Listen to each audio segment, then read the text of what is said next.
আসসালামু আলাইকুম। আশা করি সবাই ভালো আছেন। পরিশ্রম ছাড়া কোনো কিছুই সম্ভব না। জীবনে এগিয়ে যেতে হলে আপনাকে অবশ্যই পরিশ্রম করতে হবে। পরিশ্রমের বিকল্প কোনো কিছুই নেই। তবে একটা জিনিস আপনাকে মাথায় রাখতে হবে, আপনি যে পরিশ্রম করছেন, আপনি কোন জায়গাটায় পরিশ্রম করছেন, কোন ফোকাস দিচ্ছেন পরিশ্রমের মাধ্যমে, এটা আপনাকে অবশ্যই ক্লিয়ার করা জরুরি। কারণ আমরা সাবকন্টিনেন্ট অর্থাৎ ভারতীয় উপমহাদেশে আমরা সব কাজকে এককভাবে মূল্যায়ন করি না। আমাদের অনেক ছোট ধরনের কাজ বা বড় ধরনের কাজ রয়েছে। এখন বলতে পারেন যে কাজ তো কাজই, হ্যাঁ কাজ তো কাজই, কিন্তু কাজের যদি আমরা গোত্র করি তাহলে দেখব যে ড্রাইভার, জুতা যে সেলাই করে, মুচি, কামার, কুমার, এরা একটা শ্রেণীর পর্যায়ে, আবার ইঞ্জিনিয়ার, ডাক্তার বা অন্যান্য যারা আছে তারাও হচ্ছে আরেকটা ক্যাটাগরিতে। এখন আপনি কোথায় পরিশ্রম করছেন?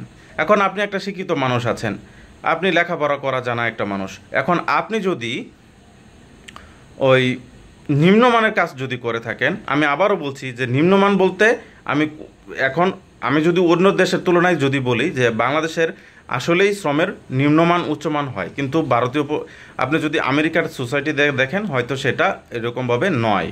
যেমন ডাক্তারের যতটুকু মূল্যায়ন আছে, একজন সবজি বিক্রেতারও কিন্তু সেখানে তেমন মূল্যায়ন আছে। তারা মূল্যায়ন করতে জানে, মানুষের মূল্যায়ন করতে জানে, পেশার মূল্যায়ন করতে জানে, যা বাংলাদেশে কখনোই এটা সম্ভব হয় না।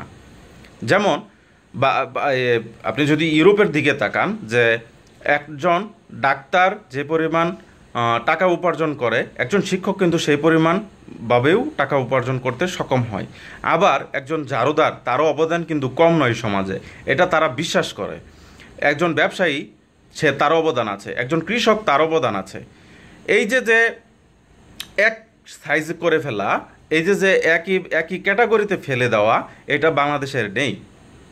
আপনি যদি দেখেন একজন পুলিশ কত টাকা ইনকাম করে, একজন সবজিওয়ালা কত টাকা ইনকাম করে, একজন ডাক্তার কত টাকা ইনকাম করে, ডাক্তারের ভিজিট কত, আপনি চিন্তা করে দেখুন যে একজন ডাক্তার যদি দেখতে গেলেই 1000 টাকার প্রয়োজন হয়, 2 বা 3 মিনিটের প্রয়োজন সময় ডাক্তার দেখে, তারপরেও তাকে 1000 টাকা ভিজিট দিতে হয়। সেই ক্ষেত্রে একজন ফল বিক্রেতা সে কত টাকা ইনকাম করে, একজন ঝাড়ুদার বাংলাদেশে কত টাকা ইনকাম করে,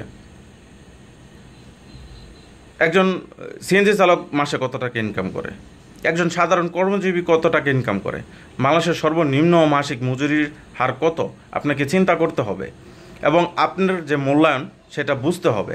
এখন আপনি যদি যে পরিমাণ যাওয়ার, অর্থাৎ এ ক্লাসে যাওয়ার আপনার পসিবিলিটি থাকে, সেখানে আপনি ফোকাস দিন। বি ক্লাস ক্যাটাগরিতে আপনাকে যদি ফোকাস দেন তাহলে পণ্যশ্রম হবে। আপনি 2 জায়গায় সমানভাবে পরিশ্রম দিচ্ছেন, এটা আমি মনে করি বা বিশ্বাস করি। আমি আবারও বলি যে পরিশ্রম সৌভাগ্যের প্রসূতি, পরিশ্রম উন্নয়নের সোপান। আপনি যতই পরিশ্রম করবেন ততই আপনি আপনার লাইফে এগিয়ে যাবেন।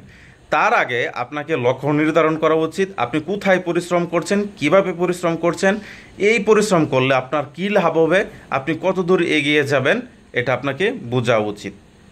আপনার মনে রাখতে হবে, এই অর্থ ছাড়া এই দুনিয়ায় সব কিছু অচল।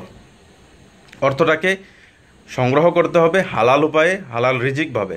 সেই রিজিকটা উপার্জন করতে গিয়ে আপনি এখন কি করছেন সেটা আপনাকে বুঝতে হবে।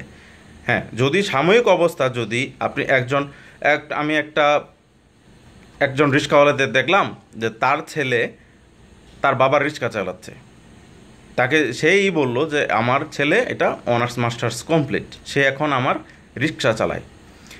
এটা সাময়িকভাবে করতে পারে, কিন্তু সে তার সন্তানের পক্ষ নিয়ে বলল সে চাকরি খুঁজছে, চাকরি পেলে সে হয়তো ঢুকে যাবে, সেখানে থাকবে না, বাবার রিস্ক আছে বিদায় সে এটা চালাচ্ছে। কিন্তু এটা তার যে এখানে সে পরিশ্রম দিবে না। এরকম অনেকেই আছে যে বেপথে পরিশ্রম করে, যার ফলে উন্নয়নটা তার থেকে অনেক দূরে চলে যায়।